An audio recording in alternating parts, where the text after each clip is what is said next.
नमस्कार, एक बार फिर से हमारी खास पेशकश में आपका स्वागत है। और हमारे साथ आज स्टूडियो में हमेशा की तरह मौजूद हैं स्वामी दिव्यानंद, जो कि झारखंड के प्रकांड विद्वान और ज्योतिष हैं, डॉक्टर सुनील बर्मन। और इनसे तमाम चीज़ों की हम जानकारियाँ लेंगे। और इसके साथ ही साथ आज माँ सिद्धिदात्री की पूजा अर्चना होनी है, 9वां दिन है, और किस तरीके से माँ की पूजा अर्चना हो, इन तमाम चीज़ों की जानकारी लेंगे। बहुत बहुत स्वागत है आपका स्वामी जी। सिद्ध गंधर्व यक्षादाधैर सुररैरवंबिरपि सेव्यमाना सदा भूयात् सिद्धिदा सिद्धिदायिनी। प्रत्येक दिन की बात। सबसे पहले पल्लवी, आपको न्यूज़ 11 के पूरे परिवार को और विशेषकर आप सभी को बहुत बहुत शुभकामना कि माता रानी की कृपा आपके घर पे निरंतर वर्षा होती रहे, आप सराबोर होते रहे भक्ति रस में और उसका आनंद लेते रहें और जीवन भर बहुत निरंतर उन्नति करते हैं अपने अपने क्षेत्र पे। आज उससे पहले हम लोग ये चर्चा करेंगे कि आज का दिवस हमारा इतना विशिष्ट कि एक तो सबसे पहले चैत्र नवरात्र के पिछले 9 दिनों से हम लोग चर्चा करते आ रहे हैं, जिसका परिणाम का दिन आज कह सकते हैं। बात गौर से समझे हम लोग कि नवरात्र बोलते हैं, नवरात्रि, 9 रात की बात करते हैं, 9 दिन नहीं, नवरात्रि की बात। यानी आज की रात्रि बहुत विशेष, 9वें दिन की रात्रि। भूलवश अनजानवश कभी कभी लोग क्या करते हैं, देखते हैं कि 9वें दिन ही करने के बाद स्वामी जी, लेकिन थोड़ा एक बार बीच में थोड़ा सा हम यहाँ पर विराम लेना चाहेंगे। एक बार माता का मंत्रोच्चारण थोड़ा कर लेते हैं क्या ना उसको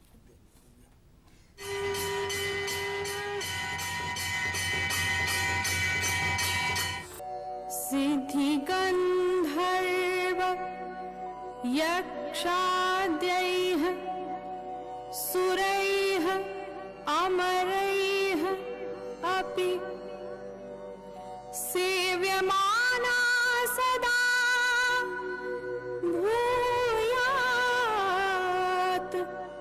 सिद्धिदा सिद्धिदायिनी सिद्धिदा सिद्धिदायिनी सिद्धिदा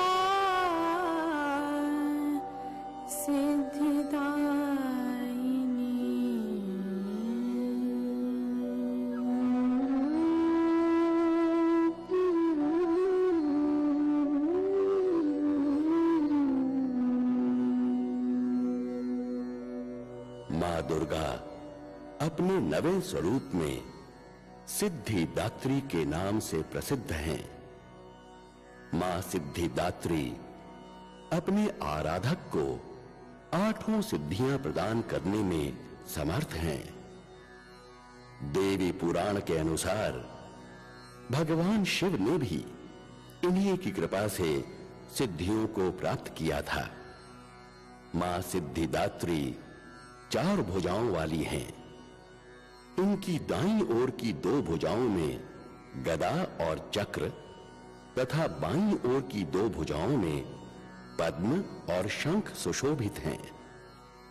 ये अपने सिर पर स्वर्ण मुकुट तथा गले में श्वेत पुष्पों की माला धारण करती हैं।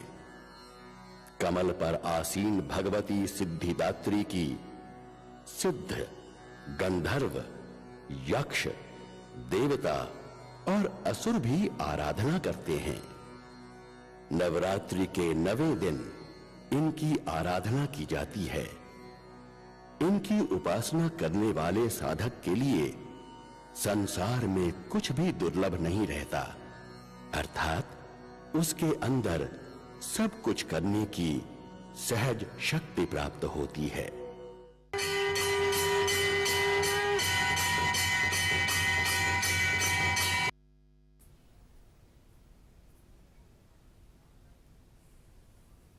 तो नवरात्र का आज 9वां दिन है और माँ सिद्धिदात्री की पूजा आराधना आज हो रही है। ऐसे में हम स्वामी जी से ये जानेंगे कि आखिरकार माँ सिद्धिदात्री को हम किस रूप में जानते हैं और उनका परिचय क्या है।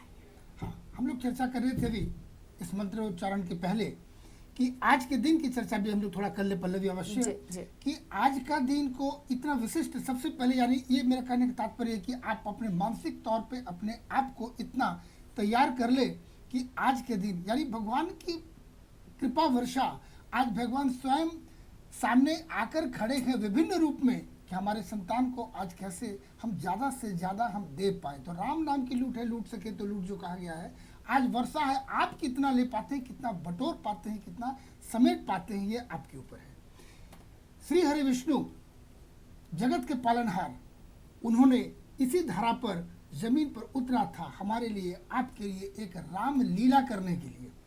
राम के नाम से ये मानव शरीर को धारण करके पृथ्वी पर आए थे हमारे उपकार करने के लिए। यानी कह सकते हैं कि रामायण की जो रचना हुई है ये आज ही के दिन उसके जो मुख्य नायक श्री राम, जिन्हें हम कह सकते हैं मर्यादा पुरुषोत्तम श्री रामचंद्र जी, राजा रामचंद्र जी, उनका आविर्भाव आज के दिन हुआ था। कह सकते हैं कि कितना पावन और कितना महत्वपूर्ण दिन है, जिनकी हो सकता है कि घर घर में रामायण होनी चाहिए। अगर है तो वो एक संविधान है भारत के या किसी भी हिंदू परिवार के लिए रामायण को एक संविधान मान सकते हैं। यदि कह सकते हैं कि राम राज्य स्थापित करना है तो रामायण को अवश्य पढ़नी चाहिए। आप अपने घर के बहू को, बेटियों को, बच्चों को आप स्वयं उसको हमेशा बीच बीच में पढ़ते रहना चाहिए।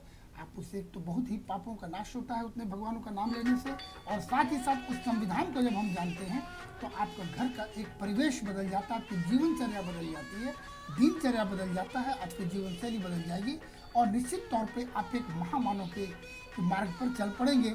इसीलिए तो कहते हैं कि मानव के रूप में ही अयोध्या बगल में के राज्य में हमारे राम जी का जन्म हुआ था, लेकिन पुरुषोत्तम मर्यादा के नाम से हम जानते हैं। जब उनका अनुसरण करते हैं तो हम पुरुषोत्तम मर्यादा तो नहीं हो सकते हैं, लेकिन यदि थोड़ा भी उनका अंश मिल जाए तो हम इस जन्म में धन्य हो जाते हैं। हम लोग बात करेंगे माता सिद्धिदात्री की 9वें दिन की बात, जो कह रहे थे कि बहुत लोग अनजानवश क्या करते हैं कि 9वें दिन में ही नवरात्र का पारण करके, विसर्जन करके, हवन करके निवृत्त हो जाते हैं। ये बड़ी भूल एक है। मैं बताना चाहूँ कि नवरात्र बोलते हैं, 9 दिन नहीं बोलते, नवरात्रि यानी आज की रात्रि आपने जो 9 दिन की यात्रा करी है और उसका परिणाम आज ही सिद्धिदात्री नाम भी है। आपको सिद्धि प्रदान करने के लिए माता रानी आपके घर पे वो प्रतीक्षा कर रही कि हमारे बच्चों को आज की रात उसकी साधना पूरी हुई 9 दिन की और हम देने जा रहे हैं। तो ये भूल अब आप नहीं करेंगे कि आज के दिन हवन कर सकते हैं, पाठ का समापन हवन होता है, विसर्जन कतई नहीं करनी चाहिए आज के दिन। नवरात्र का पारना दशमी के दिन ही होता है, उसी दिन होनी चाहिए जब आपने 9 दिन किया है। एक दिन और धैर्यपूर्वक रखकर आनंद में डूबे और माता की सिद्धि जो देने वाली है उसकी प्रतीक्षा करते रहें बड़ी आनंद भाव से, इस भाव से कि आज मिलना है। यहाँ तो लालच की बात है और बड़े बड़े योगी भी जो हैं अपने मोक्ष की लालच करते हैं। तो ये लालच करना, ये स्वार्थ रखना मुझे नहीं लगता कि कोई बहुत बुरा बात है, मानव शरीर में है। तो हमने जो तपस्या की, आपने जो तपस्या करी है ये 9 दिन, उसका परिणाम आज आपको मिलने वाला है। उत्सुकता से उसकी प्रतीक्षा करते हुए दिन भर माता में, राम में, हनुमान में ये सारा एक उस प्रकार का वातावरण बनाकर आज के दिन आप डूबते रहें और गोता लगाते रहें। सिद्धिदात्री के बारे में बात करते हैं तो माँ का स्वरूप आज के दिन तो अलौकिक कह नहीं सकते, उसको शब्दों में वर्णन नहीं किया जा सकता है कि माँ आज के दिन सिंह के ऊपर में सवार होकर पुष्प, कमल पुष्प के ऊपर में विराजमान रहती हैं, सुखासन में विराजमान होकर उनके हाथ पे सुंदर सुंदर आयुध धारण की हुई है और अपने बच्चों को देने के लिए अभय मुद्रा, वर मुद्रा में विराजमान है माँ। और आपके लिए बिल्कुल वो देखकर एकदम से वो स्वयं तत्पर है माँ आज आपको ये देने के लिए। उनके अलौकिक रूप, उनका वर्णन करना बहुत मुश्किल होता है। और इसके बाद हम लोग पूजा की बात करेंगे अभी और सिद्धिदात्री की बात करेंगे, रामनवमी संबंधी बात करेंगे। लेकिन मुझे लगता है कि पल्लवी आज हम लोग को एक थोड़ा व्यावसायिक विराम ले लेना चाहिए। तब तक मैं थोड़ा सा जल ग्रहण करके आता हूँ, आपके साथ आप ब्रेक ले लें, मैं तुरंत अभी पुनः मैं आपके साथ वापस आऊँगा। तो बिल्कुल यहाँ पर रुकते हैं एक ब्रेक के लिए और जल्द लौटते हैं।